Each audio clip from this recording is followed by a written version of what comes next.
Allez, salut à tous. Bon, mais comme vous avez demandé, on va la faire. Une petite vidéo explicative du CQV SWR 508. Ça fait 2 mois que j'ai ce truc-là. Pour le prix, j'en suis content. Ça fonctionne bien. Je me suis amusé à faire un comparatif là avec mon FC 700. Comme ça, les mauvaises langues, ils pourront pas dire que c'est pas juste machin truc.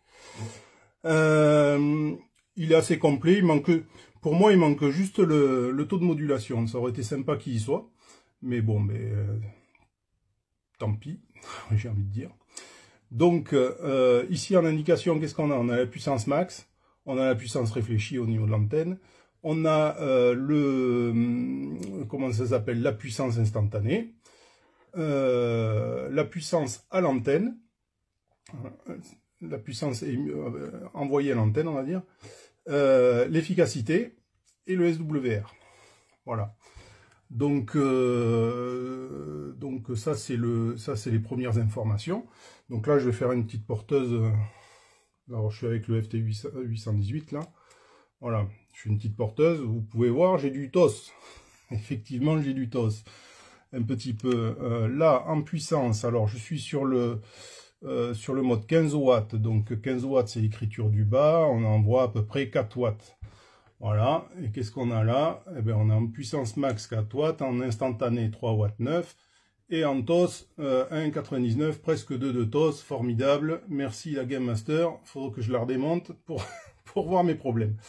Voilà, donc il me dit quoi? Qu'en puissance réfléchie, 0,4 watts, et donc en puissance à l'antenne, j'ai 3,5 watts, j'ai une efficacité de 90%. Voilà, voilà. Donc ça, allez hop, on va arrêter les porteuses. Ça, c'est au niveau de la lecture. Ensuite, là-dedans, on a des menus. On a un menu ici. Donc on a un menu, je ne sais pas si on y voit bien. Voilà, alors là, brightness, je ne suis pas très fort en anglais. Hein. Brightness, je ne sais pas comment on dit. Bon, mais ça, c'est la luminosité. Voilà, je vais baisser un petit peu pour la vidéo, ce sera mieux. Tac.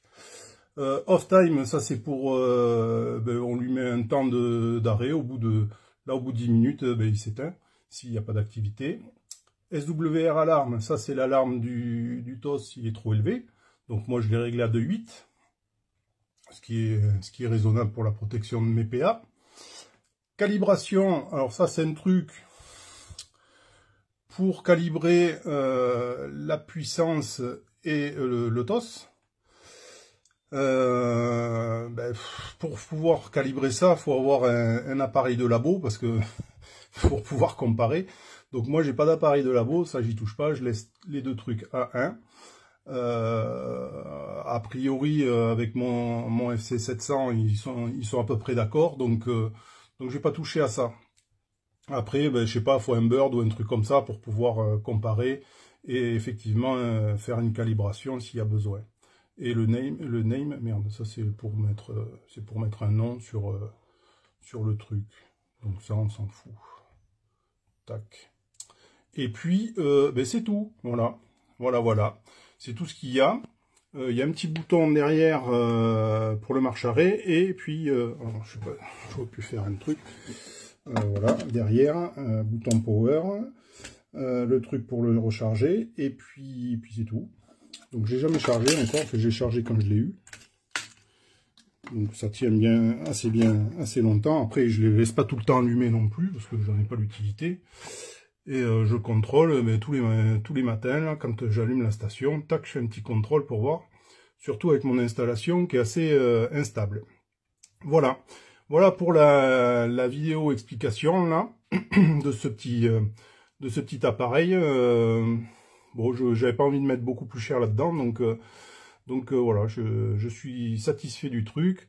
En plus, c'est à batterie, donc on peut se le trimballer facilement pour aller, je sais pas, dans le push ou un autre QRA pour faire des essais. Donc c'est un truc pas mal, voilà. Voilà. Allez, il n'y a plus qu'à. Après, on n'est pas obligé d'acheter, pas acheter, machin truc, on s'en fout. C'est juste pour montrer un petit peu comment ça fonctionne. Voilà. Allez, à plus tous.